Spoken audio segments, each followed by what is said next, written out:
Hello, my name is Mary, and something positive that I learned in this course was the structures of the indigenous groups regarding society, societal structures, and the way there was class structures.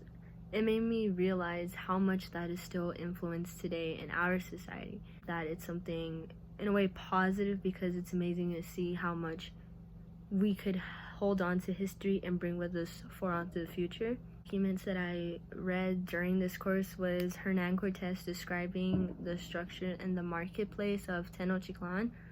I thought it was amazing how well organized it was, and how in today in society that there's still same amount of group organization and people aware of how much is being spent and how much is being bought, just like it was back then.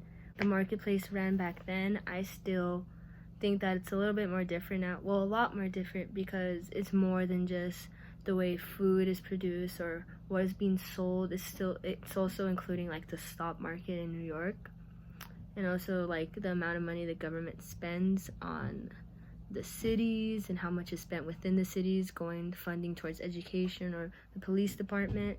Those are more things. It's like the same concept, just expanded more widely. Sure, that the Mayans use, like with class, like the elites and the nobles. I think that's still very influenced today, because there's higher class and there's lower class. Although there wasn't really a middle class during this time, there is one now.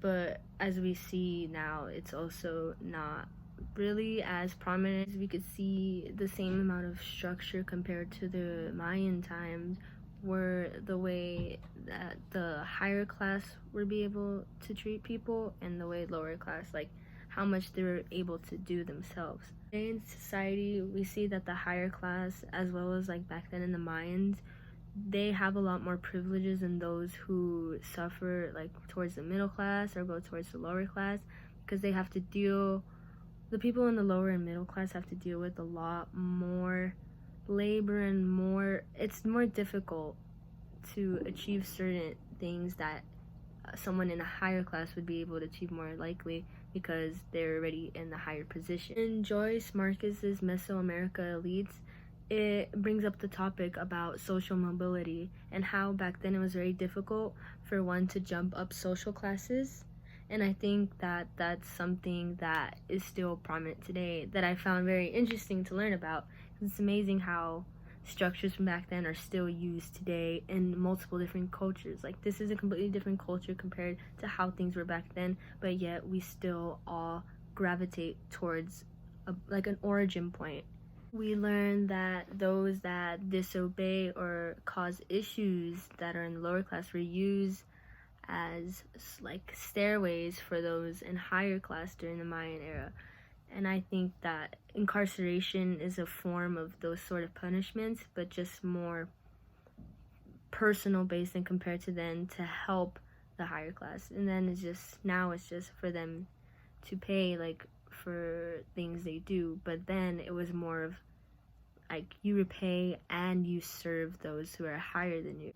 Other than playing a role in society as a whole, we could also play an important role in our community, whether that be school or work or just the city we live in itself. But it could also become more personal, like in your families, in your own like community, being Latino or whatever race you are or ethnicity. In the Latino community, there's certain roles that people and family play like they did back then. Like there was the nobles, there's certain things that we have to do in our own community to fill a role, to make us. It can go from household and who does what they have to do in the house. It could go into community. Like in the Latino community, it's seen that men are often the ones to be providing for their family and women stay home, even though some of those are slightly outdated or not the norm as much. It still was a prominent feature for many years and is engraved from the Mayans to now and still continuing to go on for. I'm very happy that I had the opportunity to learn about the history of the Americas and how certain points of history still influence us today as a society, as a country, as a world, because we all originate from some sort of point and continue to build. And I think it's nice to see that we still can hold on to history and still grow from it and expand it and make it our own.